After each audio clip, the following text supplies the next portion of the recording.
Doctor Shyam Gholap sir. Thank you Mangesh sir, thank you very much and good morning everyone. दोस्तों नमस्कार, मैं doctor Shyam Gholap फिर से एक बार आपका इस ट्रेनिंग सेशन में स्वागत करता हूं।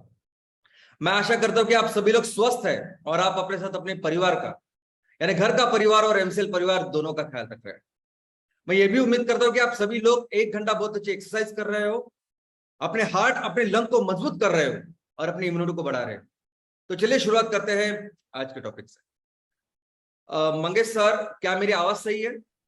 Yes sir. अगर कुछ भी परेशानी हो, कुछ भी प्रॉब्लम हो तो प्लीज मुझे बताइए। Sure sir. दोस्तों आज हम एक नए पर्व में शुरुआत करने वाले हैं और इस नए पर्व में मैं आप सबका दिल से स्वागत करता हूं। अभी तक जिस तरह से हमने काम किया, हमने क्या किया है तो हमारे विजन और मिशन के साथ लोगों को जोड़ा और इन लोगों के साथ एक बहुत विशाल ऐसे परिवार का निर्माण किया। ऐसे लोग जिन्होंने इतने दिन मेरे इस विजन और मिशन में हमारे इस पूरे परिवार का साथ दिया है। मैं बहुत आभारी हूं, कृतज्ञता व्यक्त करता हूं आप सभी लोगों को, जो लोग मेरे साथ अभी तक हमेशा हर मोड़ पर इस विजन और मिशन को चल के हैं। लेकिन आपके साथ मैं आभारी हूं उन सभी लोगों का जो आपके साथ है, आपकी फैमिली से लेके आपकी टीम, आपके एमपीओ के प्रमोटर, डायरेक्टर, उनकी टीम, आपके सभी चैनल पार्टनर जिन्होंने दिन रात इसमें मेहनत करके गांव-गांव जाके सेमिनार्स लिए और लोगों को अपने साथ जोड़ा। और मैं बहुत बहुत कृतज्ञ हूं उन 10,000 15,000 किसानों का जिन्होंने हमें आशीर्वाद दिया है। दोस्तों कोई भी संगठन जब बड़ा बनता है तो बड़ा बनता है अपने लोगों की वजह से, और हम लोग बहुत खुशनसीब है कि हमारे साथ हम जैसे, आप जैसे और इतने सारे लोग, इतने सारे आशीर्वाद। कोई भी बड़ा काम करना हो या कोई बड़ी ऊंची मंजिली इमारत बनानी हो तो फाउंडेशन बहुत स्ट्रांग करना पड़ता है। तो अभी तक हमने जो काम किया वो फाउंडेशन का काम किया। फाउंडेशन में वक्त लगता है, बिल्डिंग बनाने में वक्त नहीं लगता। तो दोस्तों इसी के साथ अभी मैं एक नए फाउंडेशन पूरा हो गया है तो अभी मंजिल यानी बड़ी अर्थव्यवस्था करने में हम किस तरह से आगे बढ़ेंगे, इस नए चरण में, इस नए पर्व में मैं आप सभी का स्वागत करता हूं। दोस्तों आप सभी लोग जो आज इस जर्नी में, इस सफर में एमसीएल फैमिली का भी हिस्सा हो गए, आप किसी ना किसी मकसद से आपने शुरुआत की होगी। बहुत जन का मकसद यह हुआ होगा कि मैं इसकी वजह से अपने पूरे देश की सेवा कर पाऊंगा, अपने देश को आगे लेके जाऊंगा। बहुत सारे लोग ऐसे होंगे तो जिनको लगेगा कि मेरे गांव में आज किसानों को जैसी अवस्था है उसको मैं बेहतर करूंगा, उनको अच्छा इनकम दूंगा। कई सारे लोगों को लगता होगा कि मैं अपने गांव में एम्प्लॉयमेंट जनरेट करूंगा। अनेक लोग ऐसे कि जिनको इस ग्लोबल वार्मिंग के बारे में, इस पर्यावरण के बारे में, हमारे धरती माँ के बारे में बहुत चिंतित है। उनको लगता है कि हम इस एमसीएल के माध्यम से इस धरती माँ की सेवा करें। कई सारे लोग हैं जो आजू बाजू हमारे इकोसिस्टम को जो डैमेज है वो सहन नहीं कर सकते और उनको लगता है कि एमसीएल के माध्यम से हम उसको संवारेंगे। लेकिन बहुत सारे लोग ऐसे भी हैं जो चाहते हैं कि उनके तहसील में वो बहुत बड़े कंपनी का निर्माण करें, कम से कम $1 बिलियन 8,000 करोड़ की कंपनी का निर्माण करें, और वो सभी सुख, वो सभी सपने जो उनको खुद के लिए है, अपनी फैमिली के लिए, वो घर हो सकता है, वो गाड़ी हो सकती है, वो इनकम हो सकता है, वो सब कुछ वो प्राप्त करें। और मेरी नजर से अगर आप देखोगे तो ये सभी सपने, ये सभी मकसद, ये सभी उद्देश्य एकदम सही है। लेकिन ये सभी उद्देश्य, ये सभी मकसद जाके हमारे पूरे परिवार के लिए एक लक्ष्य बन जाता है, और वो लक्ष्य है हमें अपने देश को दुनिया के सबसे बड़ी अर्थव्यवस्था बनाना। दोस्तों अभी ये सभी जो सपने, सभी लक्ष्य मिलके ये जो सभी आपके मकसद थे वो बन के अभी एक लक्ष्य बना है कि हमें इस धरती के ऊपर, दुनिया में अपने देश को सबसे बड़ी अर्थव्यवस्था बनानी है। और ये वो लक्ष्य है कि एक बार ये हासिल करने के बाद आप जिस भी मकसद से, उद्देश्य से ये इस सफर में आए हैं, इस फैमिली में आए हैं, वो सभी होने वाले हैं। जब एक बहुत बड़ी अर्थव्यवस्था का हम निर्माण करेंगे तब अपने आप ये जो फोसाइल फ्यूल या ग्लोबल वार्मिंग करने वाले फ्यूल जो है उसको रिप्लेस करें। हम उससे लेके हमारे गांव के जो किसान हैं उनकी आमदनी बढ़ाएंगे, एम्प्लॉयमेंट बनाएंगे और आपके सभी सपने सच होंगे जब हम इस लक्ष्य को हासिल करेंगे। तो इसी लक्ष्य की तरफ आज से हम एक नए पर्व की शुरुआत करें। अभी इसकी कैसे हम लोग इस लक्ष्य को प्राप्त करें, तो इसके लिए हमें बेसिक से शुरुआत करनी होगी। हम सभी जब स्कूल में थे, 11वीं 12वीं में थे, हमारे कुछ सपने थे कि मुझे इंजीनियरिंग करनी है, मुझे डॉक्टर बनना है। बहुत बार तो बच्चों का या आपका मेरा भी ऐसा सपना होता है कि मुझे इस इंस्टीट्यूट में यहां एडमिशन लेना है। और हमेशा जब किसी इंस्टीट्यूट जैसे IIT में एडमिशन लेना है या अगर बेस्ट मेडिकल कॉलेज है वहां एडमिशन लेना है, तो हम देखते हैं कि अगर मुझे यहां एडमिशन लेना है तो मुझे उस एंट्रेंस एग्जाम में, इस एग्जाम में मुझे इतने गुण प्राप्त करने होंगे, 100 में से 95% मुझे लाने पड़ेंगे, तब जाके मुझे यहां एडमिशन मिलेगा। और हो सकता है कि उसमें 5 सब्जेक्ट हो जो अलग अलग हमें पढ़ाई करने हैं, लेकिन उसमें 3 सब्जेक्ट ऐसे हो सकते हैं कि जहां हम लोग बहुत कंफर्टेबल हैं। हमको पता है कि अगर हमने पढ़ाई की तो इस 3 सब्जेक्ट में बहुत अच्छे मार्क्स हम लोग ला सकते हैं। लेकिन हो सकता है कि 2 ऐसे सब्जेक्ट हो कि जिस सब्जेक्ट में हमें ज्यादा कठिनाई है, हमें ज्यादा मेहनत करनी पड़ेगी, उसके लिए जो अच्छा जो सोर्स है, मटेरियल है, बुक्स है, वो प्राप्त करने पड़ेंगे, क्योंकि उसमें हम लोग इतने स्ट्रांग नहीं है, थोड़े से वीक है।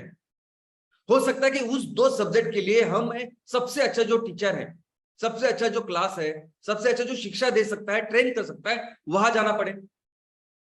क्योंकि जब 95% से ऊपर वह जगह पे एडमिशन लेना है तो ये सभी सब्जेक्ट में वैसे मार्क्स चाहिए, तो वहां कम ज्यादा मेहनत करनी पड़ेगी। हमें देखना पड़ेगा कि किस तरह से क्वेश्चन पेपर आते हैं और किस तरह फिर हमें तैयारी करनी पड़ेगी। तो टारगेट लेके हम अपने सपने की शुरुआत करते हैं। दोस्तों, आज जो नए पर्व में हमने कदम रखा है और जिस नए पर्व की हम लोग शुरुआत कर रहे हैं, उसकी भी तैयारी, उसका भी काम इतना ही बेसिक ही है। इस तरह से हम लोग करने वाले हैं।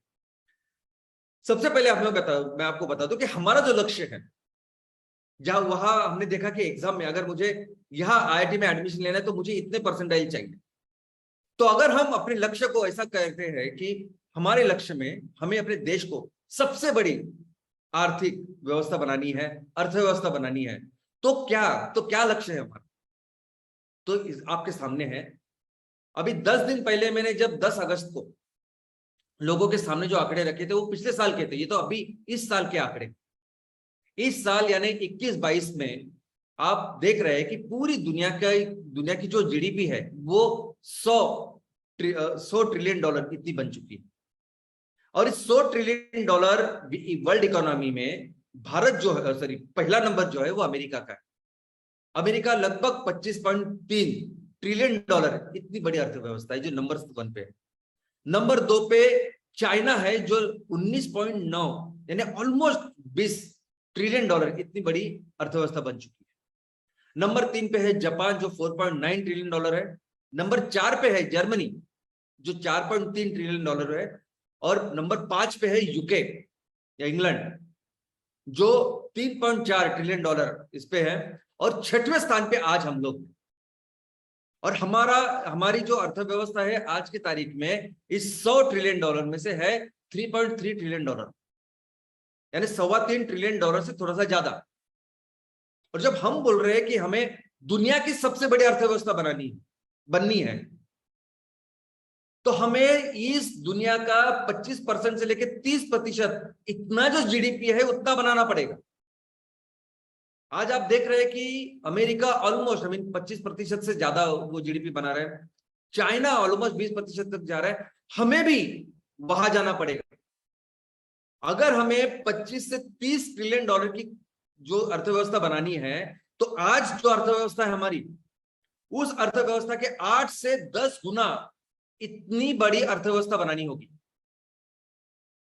ओके, तो अगर ये हमारा लक्ष्य है तो देखते कि तहसील का क्या टारगेट है।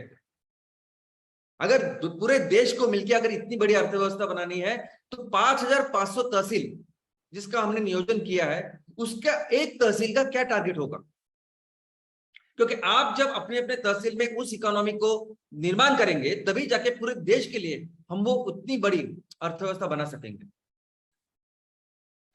तो वो टारगेट है 2500 से लेके 3000 करोड़ का रेवेन्यू। हर तहसील में, आपके तहसील में 3000 करोड़ का रेवेन्यू तैयार करना होगा, तब जाके हम अपने देश को दुनिया के सबसे बड़ी अर्थव्यवस्था बना सकते हैं। और ये 3000 करोड़ का रेवेन्यू मतलब क्या? कभी कभी ऐसा होता है ना कि ये जो चीजें होती है ना कि रेवेन्यू, प्रॉफिट, ये बहुत बड़ी बड़ी लगती है हमें। मैं एक सिंपल बोलता हूं, अगर कोई भी दुकान हमने खोला है, कोई भी दुकान हमने चालू किया है, तो हमें इस साल में इतना माल तैयार करना है और बेचना है, उसे कहते हैं रेवेन्यू। हमारा जो लक्ष्य है कि हमें हर तहसील में 3000 करोड़ का माल तैयार करना है और बेचना है।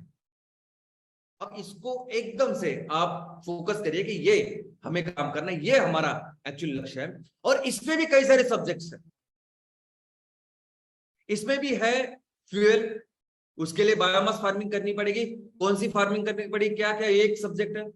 दूसरा सब्जेक्ट है ऑर्गेनिक फार्मिंग।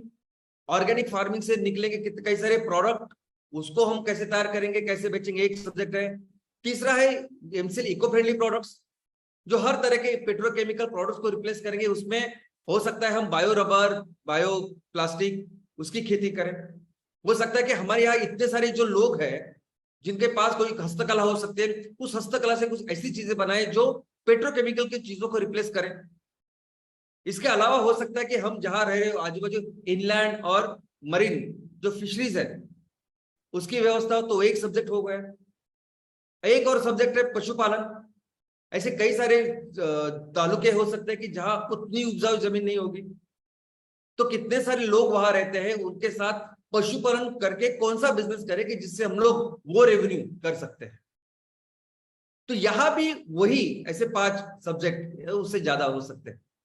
और हो सकता है कि आपके तहसील में कुछ सब्जेक्ट बहुत ही आसान हो सकता है कि आपके तहसील में जमीन इतनी उपजाऊ हो कि आसानी से आप बायोमास, वो सब ऑर्गेनिक फार्मिंग कर सकते हो सकता है कि आपके यहाँ, आप जिस एरियाज में रहते हो वहां पशुपालन बहुत ही स्ट्रांग है, लोगों के कल्चर में है। तो यहाँ भी कुछ जो काम है वो आप बहुत सहजता से कर सकते हो अपने तहसील में। लेकिन हो सकता है कुछ ऐसे काम, ऐसे सब्जेक्ट हो आपके तहसील में जिसके लिए हमें रिसोर्स ढूंढना पड़ेगा, जाना पड़ेगा, देखना पड़ेगा कि मार्केट में कहाँ ऐसी चीज मिल सकती है, कहाँ मैं अपने तहसील में, गांव के सेवा में ये काम करने में किससे मदद ले सकता हूं। एकदम सिंपल, जिस तरह से 10वीं 12वीं में किया वैसे ही, कहाँ मुझे मटेरियल मिल सकता है, कहाँ ऐसे लोग मिल सकते हैं जो इसके बारे में मार्गदर्शन करें। और मैं आपको बताऊं कि एक बहुत बड़ा इंफ्रास्ट्रक्चर आज हमारे तहसीलों में है, इसके तरफ देखना पड़ेगा। अगर उद्योग शुरू करना है तो उद्योग, जिला उद्योग केंद्र होता है हर डिस्ट्रिक्ट में, लेकिन कितने लोगों ने वहां जाके वो जिला उद्योग केंद्र का जो व्यवस्थापक है उनसे मीटिंग की और बताया कि हमें ये करना है और ये हमारी परेशानियां हैं। कितने लोग ऐसे हैं कि जिनको एग्रीकल्चर में प्रॉब्लम है, लेकिन तालुका एग्रीकल्चर ऑफिसर से मिलके उन्होंने अपने चीजों के बारे में डिस्कस किया। और कई सारे जो एग्रीकल्चर के कृषि जो सहायक जो फील्ड पे काम करते हैं ना, मैंने देखा है तो वो स्पेशलिस्ट होते हैं, कुछ पीएचडी भी होते हैं जो वहां काम करते हैं क्योंकि वो सरकारी नौकरी है। और ये हमारे तहसील में ये रिसोर्सेस यहाँ वहां अवेलेबल है, घूम रहे हैं, काम कर रहे हैं। तो ये नजरिया हमें डेवलप करना होगा कि किस तरीके से हम जो इस एरियाज में हमें जरूरत है, ये पूरे जो रिसोर्सेज है उसको डेवलप करें और ये हमारे लक्ष्य की तरफ हम उसको लगाएं। और हमारे ये जो अलग अलग तहसील है इसकी अलग अलग परिस्थिति है। अगर पूरे देश की आप बात करेंगे तो पूरे देश में 16 डिफरेंट एग्रो क्लाइमेटिक जोन है, ऐसे आपको दिखाई देगा। अगर आप पढ़ाई करोगे तो आपको ऐसे बताएंगे या दिखाई देगा। लेकिन आपको भी पता है और मेरा ये मानना है कि ये हर 5500 तहसील में अपनी खुद की एक व्यवस्था है, एक एग्रो क्लाइमेटिक कंडीशन है, एक मिट्टी है, एक हवा है, एक पानी है, सब कुछ अलग है। यहां तक कि हर तहसील में, एक तहसील में, एक गांव में जितनी फसल हो सकती है गेहूं की या कुछ भी, दूसरे गांव में वो अलग हो सकती है। थोड़े दूर पे अगर आप जाओगे तो ये परिस्थिति बदल सकती है, यानी हर तहसील में भी थोड़ा सा डिफरेंसेस हो सकता है। तो आपका जो विषय है, आप जो एग्जाम देने वाले हो, आप यूनिक हो। आपके सामने जो क्वेश्चन पेपर आने वाला है, जो चैलेंजेस आने वाले हैं, वो यूनिक है। जिस तहसील में आप रहते हो उसके हिसाब से है। और इसीलिए मैं कहता हूं कि हमारा हर तहसील अपने आप में एक यूनिक, एक अलग पहचान है। दोस्तों, भारत की बात करें तो भारत अकेला ऐसा देश है पूरी दुनिया में जहां इतना सारा सुपर स्पेशलाइजेशन।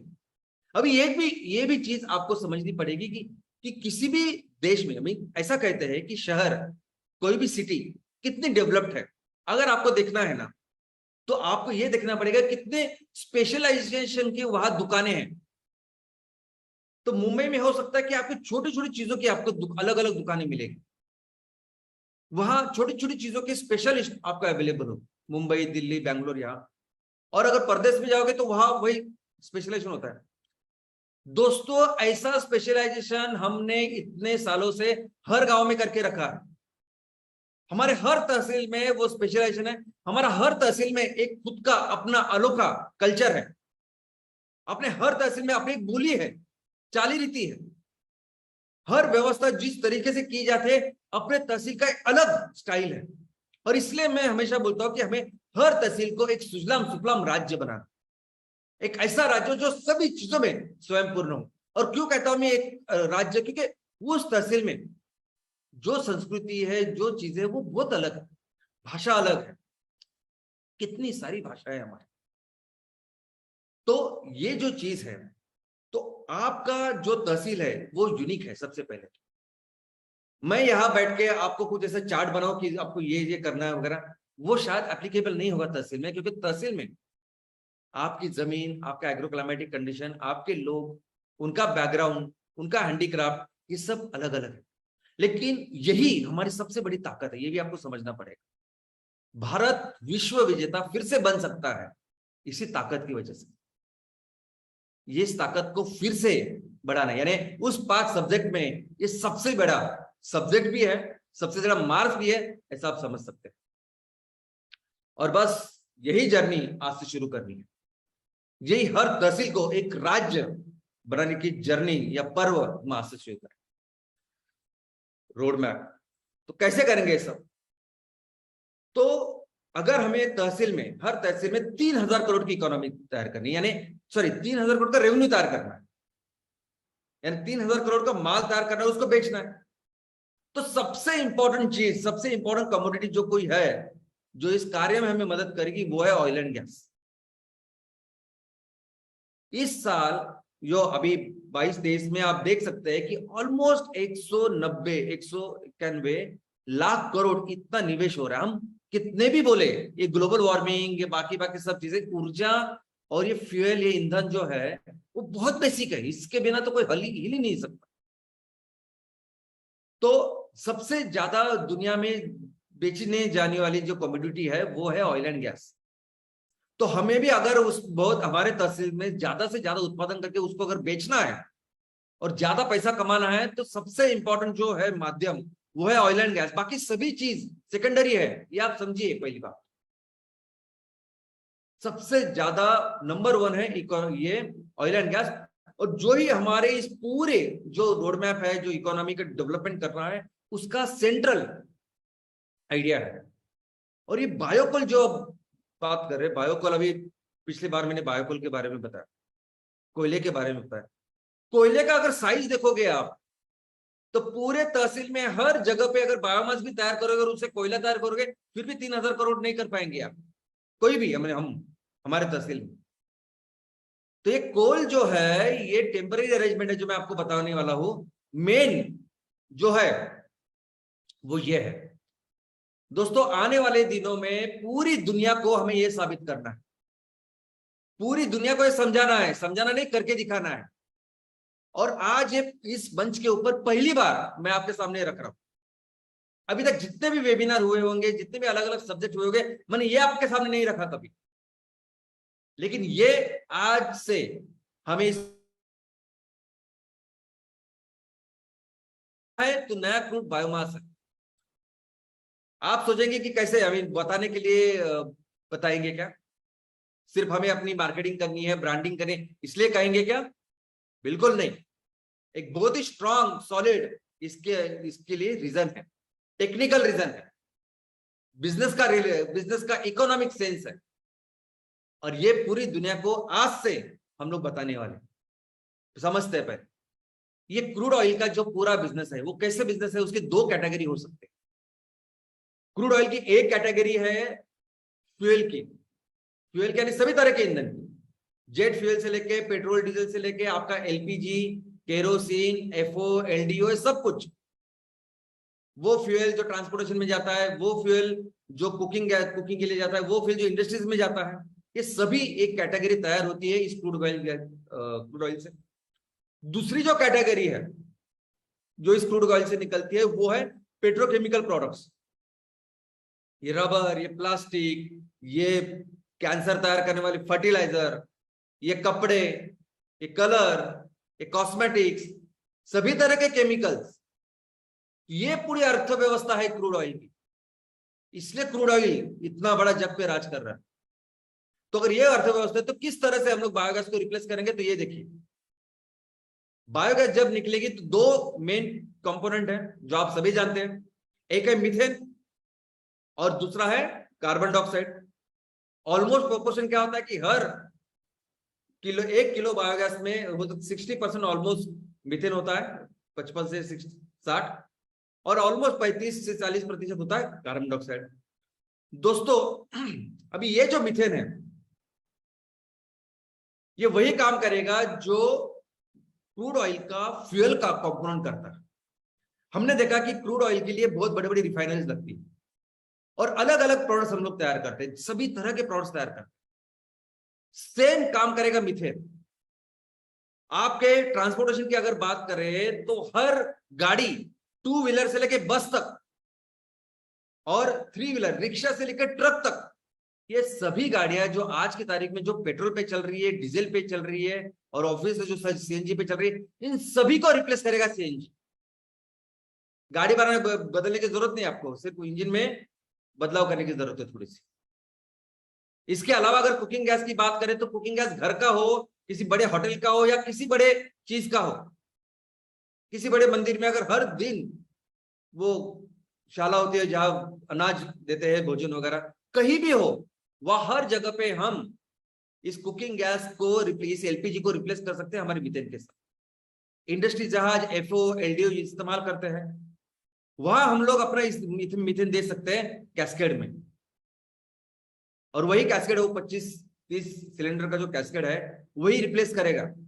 वो पूरा भर खत्म होने के बाद फिर से लाएंगे। तो हर जगह पे जो जो आज का फ्यूल का इस्तेमाल है उसको 100% रिप्लेस करेगा मीथेन। और सबसे अच्छी बात है कि ड्रॉप इन फ्यूल्स है,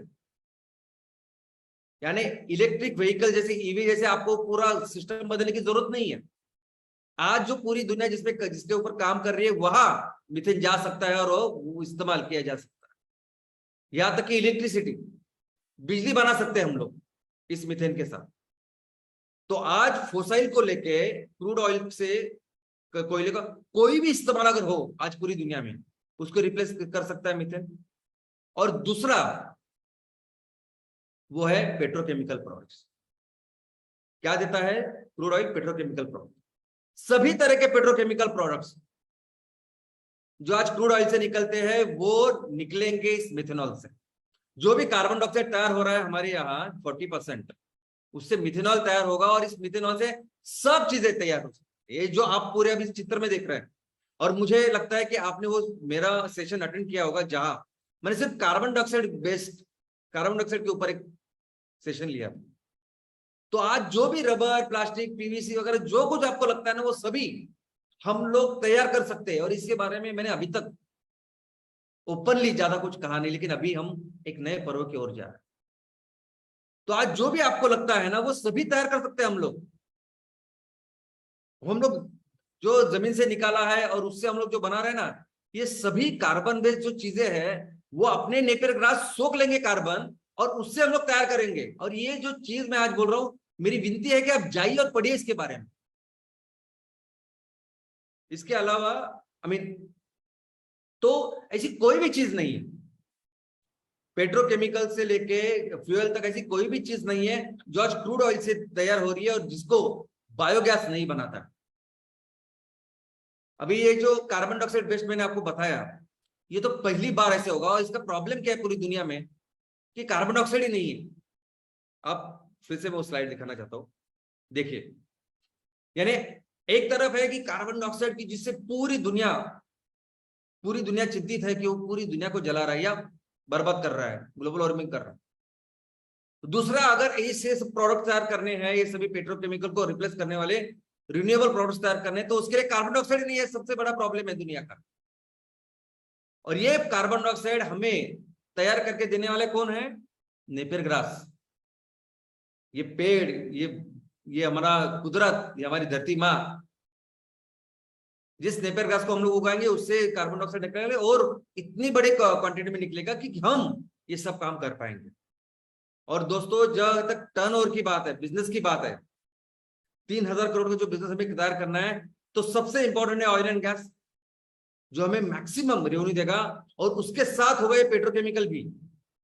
जरूरी नहीं कि हर चीज के लिए हम लोग नई कंपनी खोलें। आज अगर कोई कंपनी टायर का निर्माण कर रही है, उस टायर के लिए आज वो क्रूड ऑयल से लेके वो प्रोडक्ट है रबर ले रही है, हम अपना रबर उसको दे सकते हैं, बायो रबर, रिन्यूएबल रबर, ये सभी वैसे होगा। ये सभी, ये बहुत बहुत ज्यादा इंडस्ट्रीज है। सिर्फ कलर के ऊपर डिपेंड होने वाले कितनी सारी इंडस्ट्रीज आप बताइए। कपड़े हो सकते हैं, कलर हो सकता है, पेंट्स हो सकता है, कॉस्मेटिक्स, ये सभी चीजों को रिप्लेस कर सकता है। और इस सभी को रॉ मटेरियल प्रोवाइड करने वाला जो है वो भारत हो सकता है। और ये करने के बाद वो जो अर्थव्यवस्था वो उस वहां तक जा सकती है। इसके अलावा ऑर्गेनिक फार्मिंग करनी है। ऑर्गेनिक फार्मिंग करने के लिए ऑर्गेनिक फर्टिलाइजर आएगा कहां से? पूरी दुनिया में जो भी कैंसर की फार्मिंग हो रही है, ये जो भी खेती हो रही है, उसके लिए इस क्रूड ऑयल से निकला हुआ फर्टिलाइजर इस्तेमाल कर रहे हैं। और उसके लिए कितना कैंसर बढ़ रहा है ये मुझे बार बार बताने की जरूरत नहीं है आपको। तो अगर ये बिजनेस हमें डेवलप करना है, हमारे गांव में खेतों में ये सब करना है, तो फर्टिलाइजर बहुत जरूरी है, जो कहीं नहीं है, जिसको हम लोग तैयार करेंगे। और सिर्फ ऑर्गेनिक फार्मिंग की बात नहीं है, ये जो अलग अलग प्रोडक्ट्स हम लोग तैयार करेंगे और उसको बेचेंगे। मैं हमेशा कहता हूं ना कि गेहूं अगर हमने ऑर्गेनिक तैयार किया तो गेहूं नहीं बेचेंगे मार्केट, गेहूं से बना हुआ आटा बेचेंगे, उससे बनी हुई जो ब्रेड है वो बेचेंगे, कुकीज बेचेंगे और पूरी दुनिया में बेचेंगे। 100% ऑर्गेनिक, जिसमें कोई केमिकल नहीं, ऐसी चीजें बेचेंगे। तो ये सब करने के लिए क्या जरूरी है? जरूरी है कि उस फ्यूल का निर्माण करें, उस बायोगैस का निर्माण करें, फर्टिलाइजर का निर्माण करें। उसके बिना किस तरह से हम लोग अपने उस रेवेन्यू को तैयार करेंगे, किस तरह से फिर हमें अपने लक्ष्य को प्राप्त करेंगे, जहां हमें अपने देश को दुनिया की सबसे बड़ी अर्थव्यवस्था बनानी है। तो एक ही ये जो लक्ष्य है कि अपने देश को वहां तक लेके जाना है, उसके लिए बहुत इंपॉर्टेंट, सबसे जरूरी अगर कुछ चीज होगी तो वो ये है कि हमें हर तहसील में 500-600 टन का ईंधन का निर्माण करना है और उसको बेचना है। जब 600 टन हम लोग तैयार करेंगे तो ऑलमोस्ट 1000 टन का फर्टिलाइजर तैयार करेंगे, जो फिर से ऑर्गेनिक फार्मिंग में जाएगा और उसके प्रोडक्ट्स तैयार होंगे। ऐसे अगर हम लोग इकोनॉमी तैयार करें, तब हम लोग दुनिया की सबसे बड़ी अर्थव्यवस्था बन सकते हैं। और आपके तहसील में कैसे 600 टन तक जाएंगे, ये पूरा रोड मैप, ये पूरा प्लानिंग वगैरह मेरा तैयार है सब, कि आपके ग्राम पंचायत लेवल पे क्या करेंगे, हम गांव में क्या करेंगे, हर ग्राम पंचायत में क्या है, पूरी चीजें हमारी आज प्रॉपरली तैयार है, जिसके ऊपर अभी काम करना। और दोस्तों, इसका सबसे इंपॉर्टेंट जो ब्लूप्रिंट है वो यही है कि एमसीएल बायोफ्यूल स्टेट, ये जो प्रोजेक्ट है उसको लगाना, उसमें सब करना और उसको रेप्लिकेट करना। तो आपके यहाँ जो एक प्रोजेक्ट लगेगा उसको ही हमें 40, 50, 60 तक लेके जाना है। और यही सबसे इंपॉर्टेंट रोड मैप है, यही ब्लूप्रिंट है। आपका जो एमसीएल बायोफ्यूल स्टेट प्रोजेक्ट है, ये सबसे इंपॉर्टेंट चीज है इस पूरे अर्थव्यवस्था। अगर आप देखोगे तो इसके बलबूते पे ये सब टर्नओवर है। इसलिए ये सभी एमसीएल बायोफ्यूल स्टेट के जो काम है वो कभी भी आप ऐसा मत सोचिए कि क्या होगा ये बेसिक मेन चीज है जिसके ऊपर ये सब होने वाला है। तो ये सभी काम आपके तहसील में अभी चल रहे हैं, वैसे ही आगे बढ़ेंगे और ज्यादा तहसील में इसकी शुरुआत हो। बायोकोल हमारा बिजनेस नहीं है, एक समझिए आप। इस कोल को तैयार करना, कोयले को तैयार करना, उसको बेचना, ये बिजनेस ही नहीं है अपना, क्योंकि इस बिजनेस से कुछ उतना हम लोग हासिल नहीं कर सकते जितना करना है। जो लक्ष्य हमने सबके लिए, अपने देश के लिए रखा है, किसानों के लिए रखा है। दोस्तों ये एक टेम्परेरी अरेंजमेंट है। क्यों? ये तो पहले रेवेन्यू कंपैरिजन मुझे लगता है पॉसिबल ही नहीं।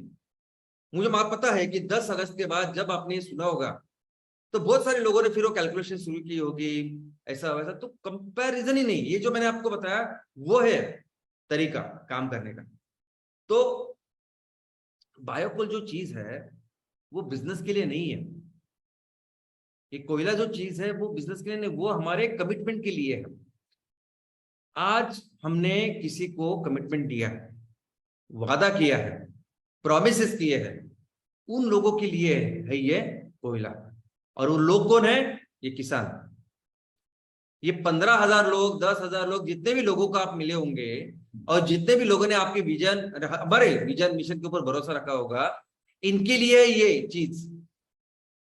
और ये सिर्फ 15,000 नहीं है, हमारे तहसील में ऐसे कई सारे लोग हैं जिनको जरूरत है इन चीजों की। बहुत सारे लोग जिन्होंने सुना होगा लेकिन हमें ज्वाइन नहीं किया होगा, क्योंकि डरते हैं। वो डरते हैं कि आप जो बोल रहे हैं वो इतना अच्छा है सिर्फ, लेकिन ऐसा ना हो कि कई सारी कंपनी आती है, बातें करती, निकल जाती है, वैसे आप हो। डरते हैं कि वो कितना अच्छा है, लेकिन दिल से सभी को अच्छा लगता है जो हम लोग काम कर रहे हैं। दिल से सभी को ऐसा लगता है कि ये होना चाहिए। अगर ये किसानों के लिए, गांव के लिए, लोगों के लिए कुछ रही तो होना चाहिए। तो आज हमें जिसके लिए काम करना है वो सिर्फ 15,000 नहीं, तो कई सारे ऐसे लोग हैं जो आज इसकी राह देख रहे हैं, और इनके लिए इस चीज की हमें शुरुआत करनी है। और दोस्तों इसके अलावा आज हमारी एक फैमिली बन चुकी है। आज कई सारे ऐसे लोग हैं हमारे साथ, हमारे फैमिली में। मैं बहुत प्राउड फील करता हूं उनके बारे में, जो धूप छाव, बारिश, दिन रात, कोई भी चीज हो, वो वहां गांव गांव में गए, हजारों सेमिनार उन्होंने दिए और लोगों को अपने साथ जोड़ा है। तो आज इन सभी लोगों का पेट पालना ये हमारे लिए बहुत इंपॉर्टेंट चीज है, और ये काम अभी शुरुआत करना है दोस्तों। और हमारे कई सारे एमबीपी एंटरप्रेन्योर है, उद्योजक है, जिन्होंने दिल से अभी ग्राम पंचायत के लेवल काम करना है, और उन्हें भी इस रेवेन्यू और सब चीज की शुरुआत होनी जरूरी है। और सबसे इंपॉर्टेंट जरूरी है आप, क्योंकि आपके वजह से ये पूरी तहसील में ये जो चीजें हुई है। और कई सारे हमारे पास ऐसे उद्योजक है, बायोफ्यूल स्टार्टअप के प्रमोटर है, कि जिन्होंने अपना सब कुछ छोड़ के अभी 100% उससे पेंसिल कर। तो हम जो अपना रोड मैप है उस पर चलेंगे, जो हमारा काम है, जो लक्ष्य है वो हासिल तो करना है, लेकिन आज भी ये सर्वाइव होने के लिए ये सब काम, पैसे कमाना जरूरी है, जिसकी शुरुआत हम लोग करेंगे। तो ये वैसे ही होगा, एग्जाम के बाद किसके लिए हम लोग काम कर रहे हैं, किसके लिए पढ़ाई कर देती कि हमें 100 में से वो 95 मिले और हमें एडमिशन मिले। वैसे कोई भी बिजनेस में अगर आप देखोगे तो बिजनेस का जो मोटिव होता है, जो उद्देश्य होता है, वो होता है प्रॉफिट। अगर हमने प्रॉफिट नहीं किया, अगर 2 पैसे नहीं कमाए, तो बिजनेस ही नहीं कर रहे हम, इसका ये अर्थ होता है।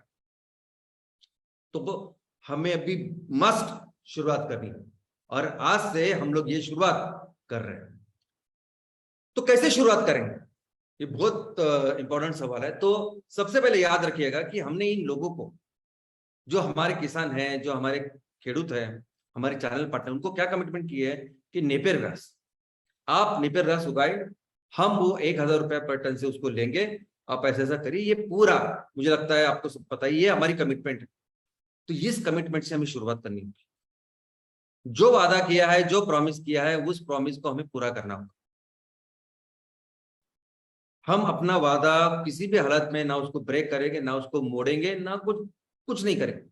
जो बोला है वो करके दिखाएंगे, वो एक है। और दूसरी चीज है कि हर ग्राम पंचायत, देखो एक प्रोजेक्ट, एक अगर आपने बायोफ्यूल स्टेट का प्रोजेक्ट हमने लगाया, तो एक बायोफ्यूल स्टेट प्रोजेक्ट की जो कैपेसिटी इनपुट वो 100 टन की है, और उस 100 टन के लिए अभी जिस तरह से यील्ड आती है, तो 60-70 हेक्टर भी अगर आपने लगाया किसी ग्राम पंचायत में, तो भी वो प्लांट पूरा जिंदगी चलेगा।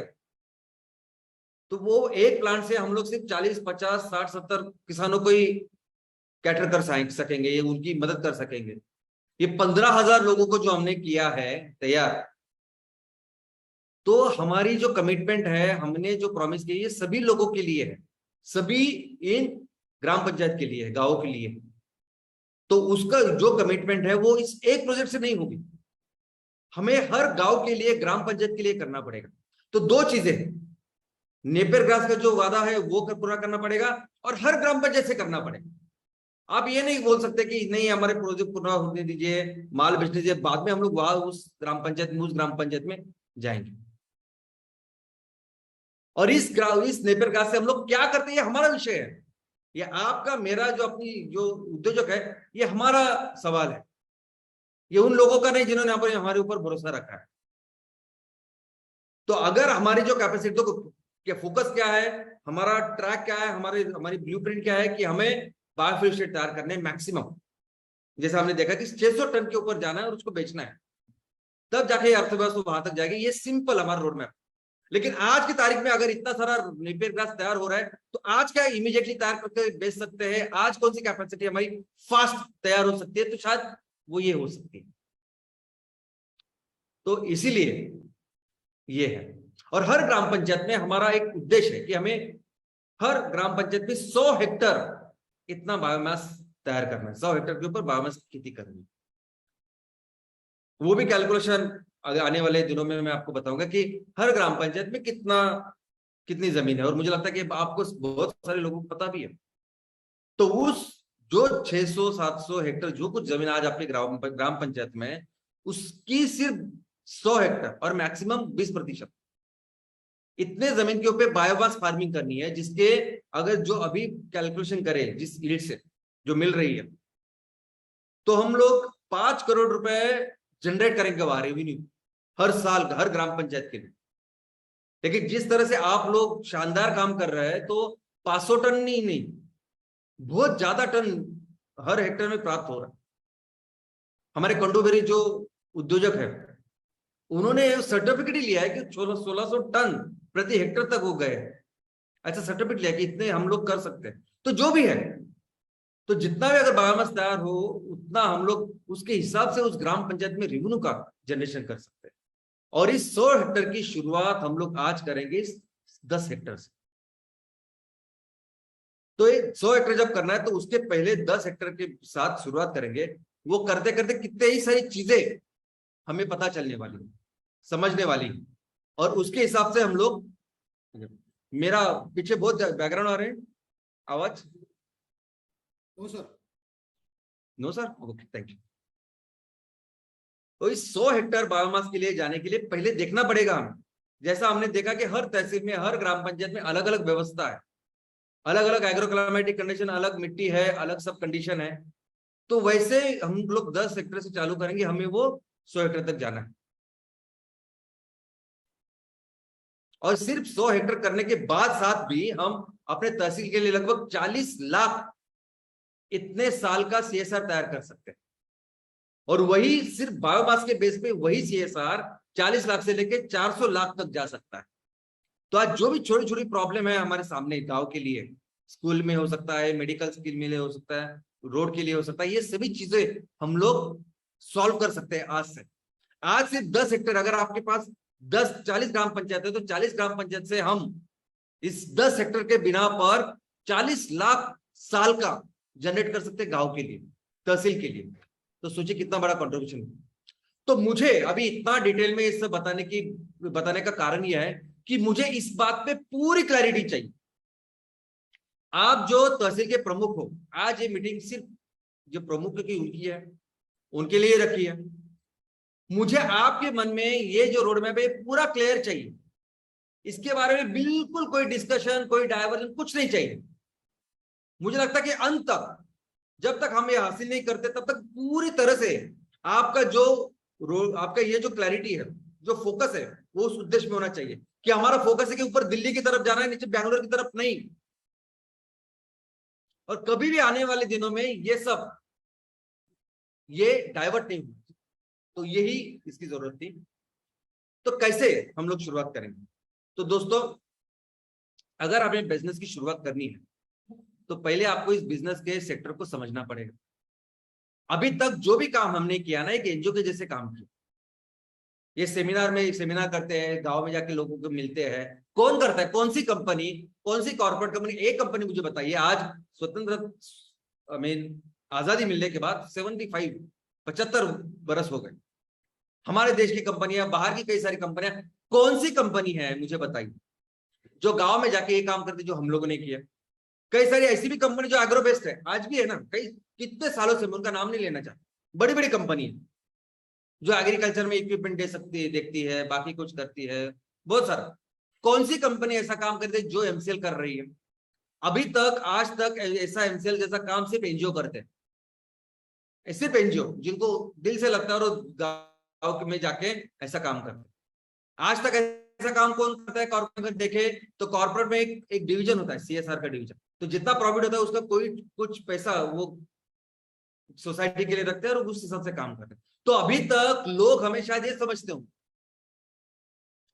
कि ठीक है, चलो एनजीओ जैसा काम कर, ऐसा कुछ विजन मिशन है तो चल रहे, काम कर रहे हैं, तो लोगों ने ज्यादा बॉदर नहीं करते। और बायोफ्यूल ये जो विषय है, पूरी दुनिया में अगर आप देखो तो इतनी सी छोटा सा, यानी लोग कुछ भी नहीं बनाते। पूरी दुनिया में जो बायोफ्यूल बनता है ना दुनिया में, वो मैक्सिमम सिर्फ अमेरिका और ब्राजील दोनों ही बनाते हैं, क्योंकि भाव की वैसी व्यवस्था है। पूरी दुनिया में बायोफ्यूल इतने स्केल या ऐसा कुछ बनाता ही नहीं कोई। तो आप भी क्या करेंगे? करके करके कितना करोगे आप? तो इस तरह से लोग अभी तक सोचते होंगे।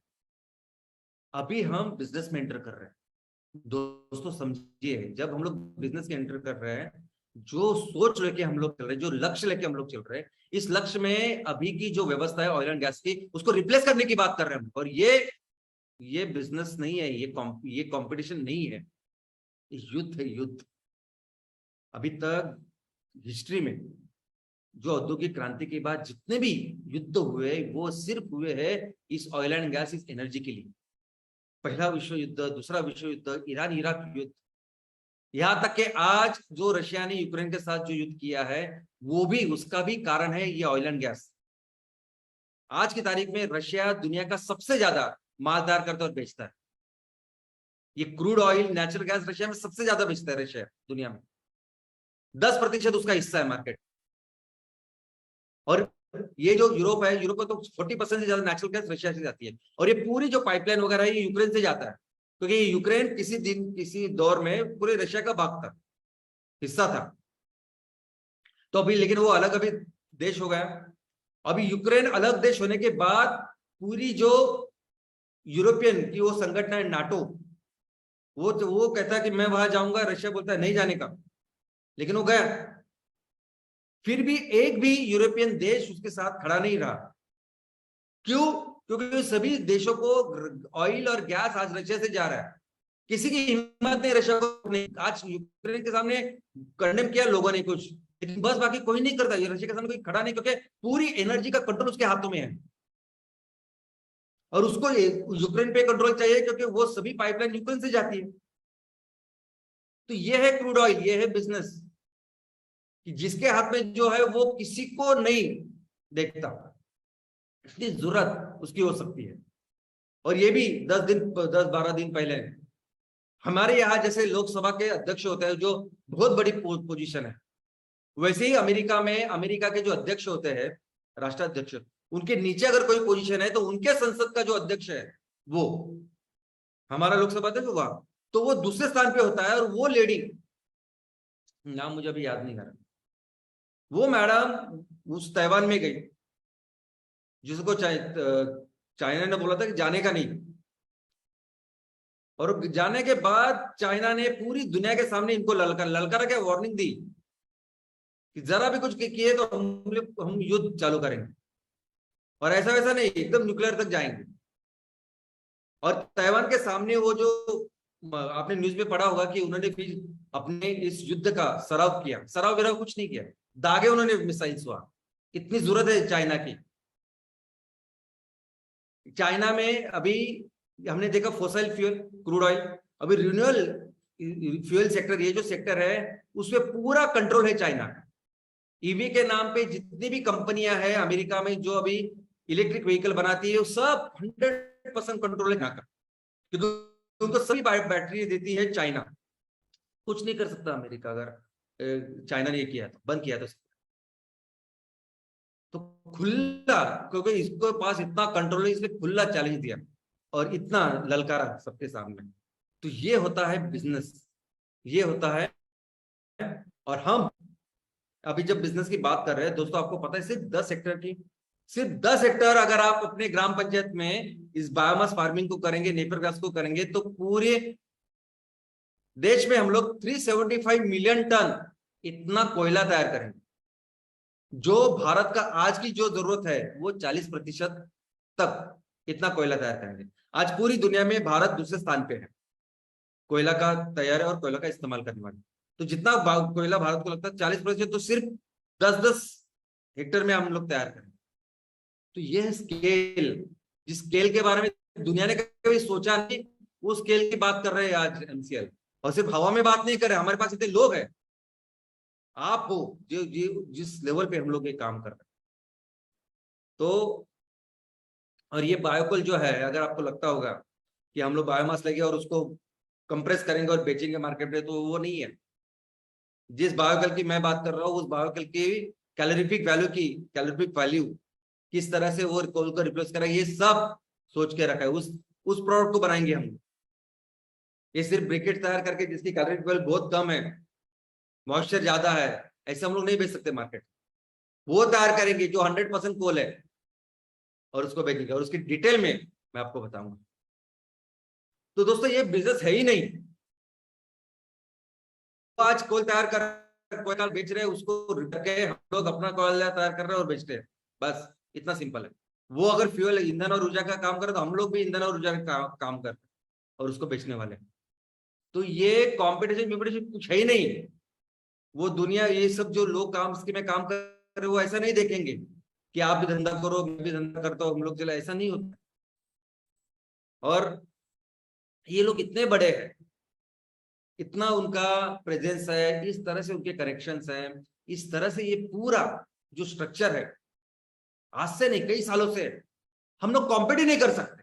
आप कुछ भी करो, आपको लगता है कि आपने सीएम को मिला, आप सीएम को मिले, आप इनको किसी मंत्री को मिले, लोग पैसा भी अपने पास आएगा भी, सब होगा, सभी ने कहा है कि बाबा हम लोग सपोर्ट करेंगे। ये बहुत बहुत बहुत ऊपर है उसके। ये इतने ऊपर है कि देश की इकोनॉमी चलाते हैं ऐसे लोग। मैंने आपका कि सबसे ज्यादा इन्वेस्टमेंट इसमें होती है। आपने देखा कि 191 लाख करोड़ एक साल में निवेश हुआ। आपको पता है कि हमारे देश में पिछले साल में सभी कंपनियों ने मिलके आईपीओ से लेके स्टार्टअप से लेके पूरा जो पैसा रेज किया, कितना रेज किया? 1 लाख करोड़। और एक ऑयल एंड सेक्टर का एक साल का निवेश है 191 लाख करोड़। जब कोई भी कंपनी आती है, किसी देश में निवेश करती है ना, तो बहुत सारे एग्रीमेंट वो गवर्नमेंट के साथ करती है, सेंट्रल गवर्नमेंट, स्टेट गवर्नमेंट, और वो गवर्नमेंट भी उनको कुछ वायदे करनी पड़ते कि बाबा यहाँ आप आओगे तो हम लोग आपके 10 साल 15 साल 20 साल आपकी मदद करेंगे, ऐसा करेंगे। तो जब ये व्यवस्था तैयार होती है तो इनके साथ ये सब स्टेक होल्डर बन जाते हैं। आप समझ रहे हैं? सभी स्टेक होल्डर बन जाते हैं, इस बिजनेस में पार्टनर्स बन जाते हैं बाय डिफॉल्ट। और इनके साथ अगर हम लोग बोले कि नहीं एमसीएल आएगा और ये बेचेगा, तो ये कंपटीशन हो ही नहीं सकता। सिर्फ एक तरीका है, एक ही तरीका है, कोई दूसरा तरीका है। लोग, कस्टमर है जो डिसाइड करेंगे कौन बिजनेस करेगा कौन नहीं। कस्टमर डिसाइड करेंगे कि नैनो उनको अच्छी लगेगी या नहीं लगेगी। अगर कस्टमर को नैनो नहीं अच्छी लगी तो नहीं अच्छी लगी, फेल हो गई नैनो। अगर टेक्निकली देखें तो बहुत अच्छी गाड़ी, बहुत कम इसमें वो सब, लेकिन नहीं अच्छी लगी। अगर कस्टमर को ऐसा लगता है कि एप्पल फोन दुनिया का सबसे अच्छा फोन है, अगर मैं उसको साथ में रखूं तो मेरी इज्जत बढ़ेगी, तो कस्टमर लोन लेंगे लेकिन वो एप्पल फोन खरीदेंगे और दुनिया की सबसे बड़ी कंपनी बनाएंगे। एक कस्टमर है जो डिसाइड करता है कौन बिजनेस करेगा कौन नहीं करेगा। और ये अकेला कि एकमेव ऐसा तरीका है जिसके ऊपर हम लोग काम कर सकते हैं और ये सिचुएशन को चेंज कर सकते हैं। दूसरा तरीका ही नहीं है तो। और दूसरी चीज, हमें जब काम करना है, अपने हर तहसील को अगर राज्य बनाना है, आपके लोगों का, आपके किसानों का, आपके खेडूत सभी लोगों का स्वराज्य बनाना है, तो हमें यह भी देखना होगा कि आगे के 10, 15, 20 साल और यही कितने भी साल आपके ही लोगों का वहां राज्य, किस तरह से वहां कोई भी कंपनी दूसरी कंपनी घुस नहीं सकती और काम नहीं कर सकती, इसका भी ख्याल रखना पड़ेगा ना। क्योंकि आज की तारीख में अगर आप देखोगे, बहुत बार ये डिस्कस भी हुआ है कि कितनी सारी ईस्ट इंडिया कंपनी 2 काम कर रही है, बिजनेस कर रही है। कोई भी सेक्टर लीजिए आप, ये मोबाइल का इतना बड़ा सेक्टर है, उसमें एक कंपनी ने इंडिया की जो 5,000 का मोबाइल तैयार कर रही है और बेच रही है। ई कॉमर्स में एक कंपनी ने जो उस अमेजोन के स्केल पे काम कर रही है, वॉलमार्ट या फ्लिपकार्ट के लेवल पे काम कर रही है। फ्लिपकार्ट 100% वॉलमार्ट बन गया है। तो ये जो इंपॉर्टेंट सेक्टर्स है, वहां कहाँ है इंडियंस, कहाँ है भारतीय कंपनी है। तो जब ईंधन और ऊर्जा की बात हो रही है, तो आपके तहसील में आप ऐसा मत समझिए कि मैं एक अपना बायोफ्यूल स्टेट लगाऊंगा, बस आराम से मैं चलता रहूंगा, ऐसा नहीं होगा। और कोई दूसरी बाहर की कंपनी आई या कोई भी कंपनी आई, क्योंकि बाहर की कंपनी क्या होती है, वो हमारे ही लोगों को आगे रखती है, जैसे अंग्रेजों ने किया। अंग्रेज थोड़ी आएंगे और किसानों के साथ बात करेंगे, नहीं, या कोई भी किसी लोग, जैसे फ्लिपकार्ट के साथ हुआ। फ्लिपकार्ट आपने वो 100% वॉलमार्ट है, किसको पता है? लोगों को लगता है फ्लिपकार्ट ने अपने देश की कंपनी, 1% भी नहीं अपने देश का उसमें भी। वैसे होगा आपके तहसील में, लोग ऐसे आएंगे, एक भारतीय नाम होगा, आपके बाजू का नाम होगा, 100% इक्विटी होगी चाइना की, और वो आपके तहसील में आएंगे। आपको लगेगा क्या जरूरत है, एक बायोफ्यूल स्टेट लगा, ये अपना काम चल रहा है, धंधा चल रहा है, मस्त। वो कब आएंगे और क्या करेंगे आप सोच भी नहीं सकते। छत्रपति शिवाजी महाराज ने ये समझा था कि ऐसा होगा, ये सभी लोग आएंगे तो समुद्र के रास्ते ही आएंगे। और वो पहला राजा था कि जिसने समुद्र में किले बनाए। इसलिए उनको भारत के जो नौसेना है उनका जनक भी माना जाता है। हर साल नौसेना के दिन उनकी पूजा की जाती है, क्योंकि उन्होंने देखा कि ऐसा होने वाला है और उन्होंने वो किया। इसलिए देखोगे कि आप कभी उनके होते हुए वो लोग नहीं आए, और उन्होंने एंट्री भी की इंडिया में नीचे से, गोवा और नीचे से। तो ऐसा काम हमें करना पड़ेगा दोस्तों। और दूसरी बात ऐसा है ना कि हम लोग कितना भी बड़ा परिवार तैयार करें, कितने भी बड़े बिजनेस की सोचे, एक सिंगल होल पूरे जहाज को डुबा सकता है। तो इतने साल की मेहनत, इतने आपने की हुई मेहनत, हम लोग कुछ भी ऐसा काम नहीं कर सकते कि जिसकी वजह से पूरी मेहनत पानी में जाए। जितना भी जहाज हम लोग तैयार करें वो पानी में जाए, इसका भी ख्याल हमें रखना पड़ेगा। तो क्या करना पड़ेगा, उसका सोल्यूशन क्या है? तो सोल्यूशन है 100% एमबीपी। देखो, तालुका करके कोई सेपरेट ऐसी एंटिटी नहीं है। तालुका आपका बना है वो ग्राम पंचायत की वजह से। हर ग्राम पंचायत के में आपके ऊपर, हमारे विजन और मिशन के ऊपर भरोसा रख के दिल से काम करने वाले अभी सैनिक चाहिए, नहीं तो नहीं कर सकेंगे हम। 100% चाहिए, एक भी ग्राम पंचायत आप नहीं छोड़ सकते।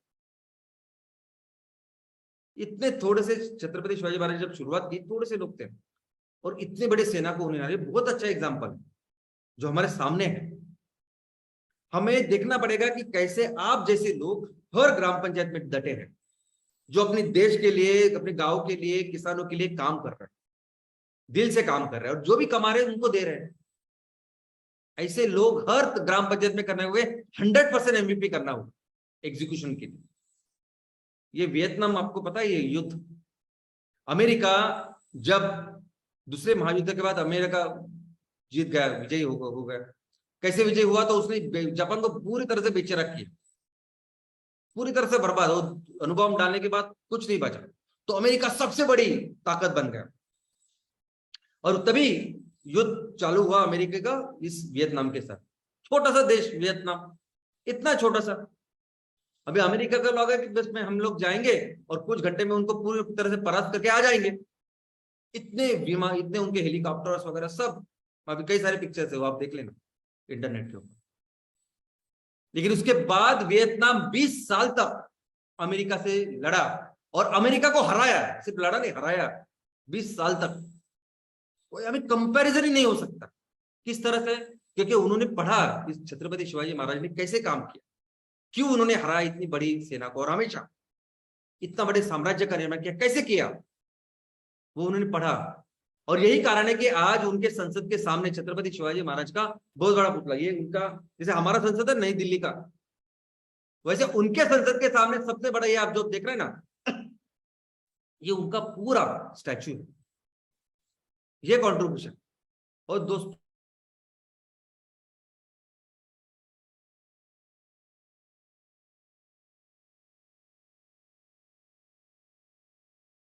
ये जंग है, नहीं मुमकिन।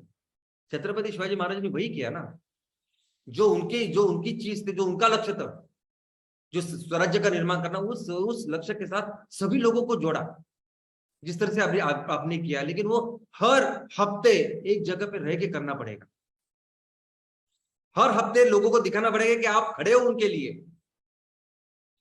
हर गुरुवार को जैसे मंदिर जाते हैं, शुक्रवार को नमाज अदा करते हैं, रविवार को जैसे आप मास करते हैं, वैसे ही हमें हर गांव, हर ग्राम पंचायत में हफ्ते का एक दिन, आधा घंटा, 1 घंटा लोगों के लिए खड़ा होना पड़ेगा। और ये एब्सोल्यूट जरूरी है। आपको नहीं समझ रहे हम लोग क्या कर रहे हैं, इतना बड़ा लक्ष्य लेके जब हम लोग चल रहे हैं, तो ये एब्सोल्यूट जरूरी है, कंपलसरी है। तो अगर तहसील में बिजनेस चालू करना है तो ये 2 क्राइटेरिया है। और ऑब्वियसली शुरू होगा वो 10 हेक्टेयर से, लेकिन 10 हेक्टेयर नहीं हमारा टारगेट, लक्ष्य 100 हेक्टेयर तक है। तो ये 2 कंपलसरी ये चीज है जो हमें करनी है, 100% MVP और 100% सैटरडे सेशन। दोस्तों आज हमारे पास ऐसे 5 तहसील है जिन्होंने ऑलरेडी ये किया, जिन्होंने ऑलरेडी ये 100% MVP किया। अभी पहले यशवंत पिंगले साहब, जिनका तहसील है देवला, डिस्ट्रिक्ट नासिक, महाराष्ट्र से। दूसरे हरिहर मयकर, जो दोड़ा मार्ग इस तहसील से है, जिला है सावंतवाड़ी, महाराष्ट्र से। तीसरे है श्रीनाथ पाटिल, जिनका देवरी परगी ऐसा तहसील है, और जिला है विजयपुरा, कर्नाटक से। बाद में हमारे रमेश नवले साहब, जो कलबुर्गी तहसील से है, जिला भी कलबुर्गी है, और कर्नाटक। अब और 5वें नंबर पे भारत कुमार पटेल साहब, जो अंकलाव इस तहसील से है, जिला उनका है आनंद, गुजरात। अभी फिर अगर आप कह रहे हैं कि ऐसे करना चाहिए तो इन्होंने किया, तो क्या करेंगे इनके साथ? तो दोस्तों अभी आप देखिए हम लोग क्या करें। जिस तरह से अगर फैक्ट्री का निर्माण हो रहा है, आपको लगता होगा कि ये परमिशन जगह भी का ये सब कब होगा, ये सब ऐसे नहीं होगा। अभी आप देखेंगे कि मैं इस तरह से काम कराता।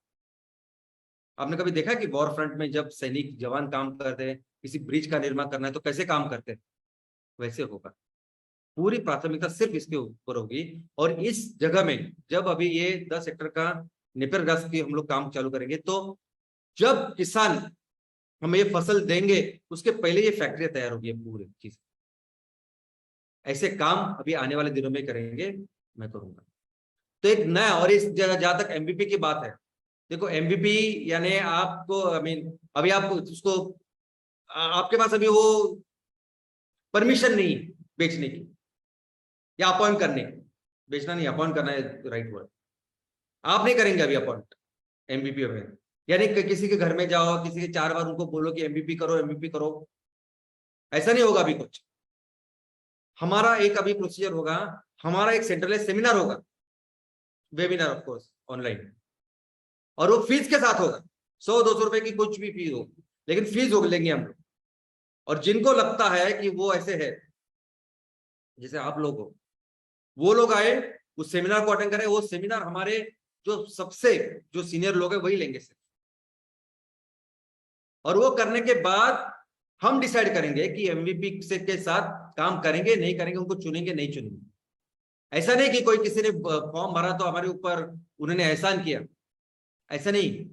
ये किसी भी उद्योजक को चुनना यानी शादी करने जैसा है। उस उद्योजक के साथ पूरी जिंदगी हमें बितानी है।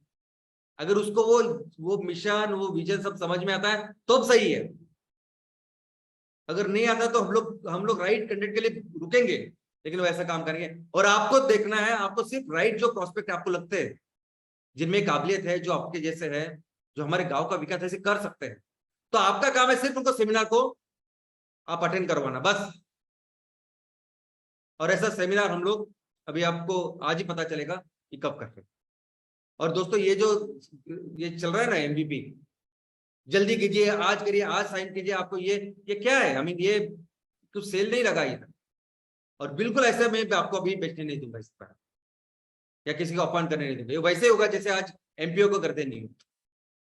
कितने सारे आप हमेशा देखते होंगे ना उसके रिजल्ट्स, 10 लोगों के इंटरव्यू होते हैं और सब लोग के पास जमीन भी होती है 10 एकड़, पैसे भी होते हैं, बैकग्राउंड भी होता है, फिर भी 10 में से 2 ही हम लोग अपॉइंट करते हैं। वैसे ही प्रॉपर अभी एमवीपी का सिलेक्शन करेंगे, 100% एमवीपी, 100% सैटरडे सेक्शन। इसके साथ हम लोग बिजनेस की शुरुआत करेंगे आपके तहसील। और एक बात समझे क्यों ये जरूरी है, क्योंकि हमारे ऊपर जो रिस्पॉन्सिबिलिटी है वो इन किसानों की है। आप उसको समझिए। 10,000, 12,000, 15,000, और मैंने अभी बताया कि उतने ही नंबर नहीं है। ऐसे कई सारे लोग हैं कि जो हमारे साथ नहीं है आज, लेकिन जो राह देख रहे हैं। बहुत सारे लोग हैं कि जिनको नौकरी की जरूरत है और जो हमारे ऊपर डिपेंडेंट है। और इन लोगों के ये इनका भविष्य किसी फॉरेन की कंपनी की, किसी दूसरी कंपनी के हाथ में नहीं दे सकता मैं, और ना आपको देने दूंगा। इन सबका भविष्य हम लोग साथ में मिलकर इसको आगे लेके जाएंगे। ये आप जो कह रहे हैं ना कि जो एमवीपी की रिस्पॉन्सिबिलिटी मेरी है, हमारी है, एमसीएल की। कोई अगर आए नहीं उसको चाहे तो उनको पैसे दे देंगे, वो चला जाएगा। वो रिस्पॉन्सिबिलिटी नहीं, सच्ची असली जो रिस्पॉन्सिबिलिटी वो लोगों की है। एमवीपी का तो कम से कम पैसे दे देंगे उसको हो जाएगा, वहां तो पैसे, आई मीन पैसे की भी बात नहीं, ये कमिटमेंट की बात है, प्रॉमिस की बात है, वो जो सबसे इंपॉर्टेंट चीज है, जिसके लिए तो शुरुआत किया है सब। ये एमसीएल जो पूरी जो कंपनी ऑर्गेनाइजेशन के लिए तो शुरुआत की है। अभी इस एग्जीक्यूशन में मेरा एक नया रोल होने वाला।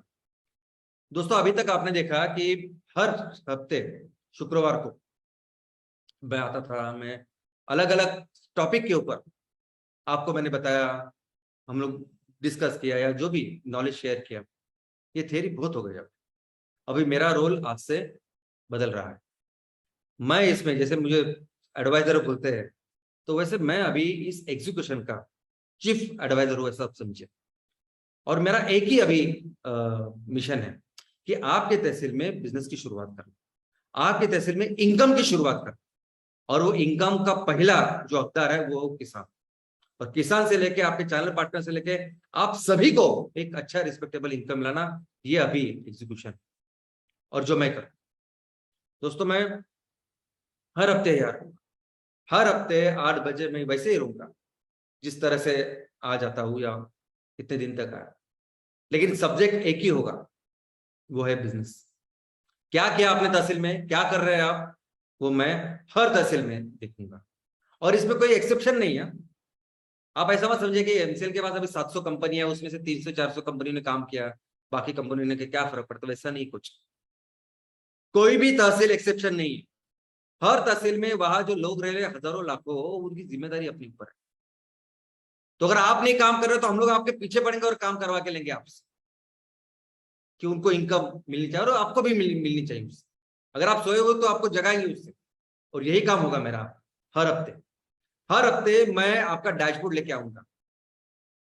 अगर यहाँ से दिल्ली की ओर बढ़ रहा है तो कितने आपने डिस्टेंस ट्रेवल किया, कौन से वो डैशबोर्ड समझते हैं आप? जब बाइक चलाते हैं, गाड़ी चलाते हैं, तो उसके सामने होता है ना स्पीडोमीटर कितना, डीजल कितना बाकी है, कितना क्या, वो सब कुछ। तो वो मैं आपके सामने रखूंगा कि ये है आपका तहसील और ये आपकी कामगिरी है। ये हम हर हफ्ते अभी इसको करेंगे। और एक ही मैं आपको बात बताता हूँ, क्लियर करता हूँ, ये जो पैसे कमाने की बात है ना, किसानों से लेके आप तक एक ही तरीका। आई मीन वैसे तो पूरी दुनिया में 2 ही तरीके हैं। एक तो आप किसी वस्तु का निर्माण करो उसको बेचो, या किसी सेवा का निर्माण करो उसको बेचो। और सेवा को करके कौन करता है, तो लॉयर करते हैं, डॉक्टर करते हैं, वो अपनी सेवा देते हैं और पैसे कमाते हैं। हमारे यहाँ वो सेवा नहीं, हमारे यहाँ सिर्फ वस्तु है। तो बायोकोल बेचेंगे और दूसरा कुछ बेचेंगे और क्या बेचेंगे, ये सब मैं आपको आने वाले दिनों में बस इसी की चर्चा होगी अभी। क्योंकि अगर पैसे कमाने हैं, रेवेन्यू तैयार करना है, आगे लेके जाना है, तो वहां ये सभी वस्तुओं को निर्माण करके बेचना है अकेला एकमेव तरीका है। और ये हमें आने वाले दिनों में अभी जिंदगी भर इसको अच्छी तरीके से करना है। और अभी रिस्पॉन्सिबिलिटी ली है, सबकी ली है, और इसलिए तब तक अभी रुकना नहीं है जब तक सस्टेनेबल अच्छा इनकम सबको मिले और हम अपने लक्ष्य को प्राप्त करें। और हमारा लक्ष्य है कि दुनिया की सबसे बड़ी अर्थव्यवस्था अपने देश को बना, और तब तक किसी को भी रुकना नहीं है, और मैं आपको रुकने नहीं देने वाला। कम्युनिकेशन, आपको लगेगा कि शाम से तो आएंगे, ये देंगे, भाषण देंगे और चले जाएंगे, मिलते तो है नहीं, फोन तो कभी उठाते नहीं। फोन तो शायद मुझे नहीं पॉसिबल होगा ये सब करने के लिए, फिजिकल भी हो सकता है कि शायद मैं सब जगह आऊं करूं, ये भी शायद मुमकिन नहीं होगा मुझे। लेकिन सब तहसील के साथ, सभी तहसील के साथ एक्सक्लूसिव कम्युनिकेशन अभी मेरा आज से चालू होगा। सभी तहसील के लिए एक अलग से मैं आपको, मुझे आज आपको उसका एक ईमेल एड्रेस मिलेगा, जिसके हर सवालों का आपके लिए, हर जो क्वेरी सवाल जो कुछ चीजें आपको लगती है ना, आप उसमें डालिए, मैं आपको उसमें जवाब दूंगा, मैं आपको सब आंसर दूंगा, आपकी क्वेरी सॉल्व करूंगा। मेरा भी वही काम है कि आपको हेल्प करना, ताकि आप परीक्षा में मैक्सिमम मार्क्स लाए। मैं अभी ये जो क्लासेस, ये जो पूरा स्कूल जो कुछ है, मैं टीचर, तो हर तहसील में जो कुछ, हर तहसील यानी मेरे लिए वो मेरी जिम्मेदारी है। तो मैं देखूंगा कि उनके साथ जो भी चीजें लगती है वो मैं अपने तरीके से आपको देता रहूंगा। ये कम्युनिकेशन चालू होगा, और हर हफ्ते बस इसी को लक्ष्य रखकर हम लोग आगे काम करेंगे। हर हफ्ते मैं आपको कुछ ना कुछ काम करने के लिए रिपोर्ट्स दिया करूंगा, मैं पूछूंगा आपको कि आपने क्या किया, आपके रिपोर्ट्स आपके सामने रखूंगा। और हर हफ्ते अब इसकी शुरुआत होगी, और पहली जो अभी जो रिपोर्टिंग है वो यही होगी कि 100% एमबीपी और 100% सैटरडे सेशन। इसकी शुरुआत करते हैं और एक नए क्रांति की शुरुआत करें, एक नई क्रांति की पहल करें। दोस्तों 75 साल हो गए हम आजाद होते, लेकिन बहुत सारी चीजें ऐसी है कि जिसमें हम लोग अभी तक आजाद नहीं हुए। और ये जो क्रांति की शुरुआत हम लोग कर रहे हैं, यही है कि हमें एक्चुअल रियल जो आजादी है उसकी तरफ जाना है, दुनिया की सबसे बड़ी अर्थव्यवस्था अपने देश को बनाना है, और उस क्रांति की शुरुआत अभी हम लोग कर रहे हैं। मिलते हैं अगले शुक्रवार। धन्यवाद, थैंक यू।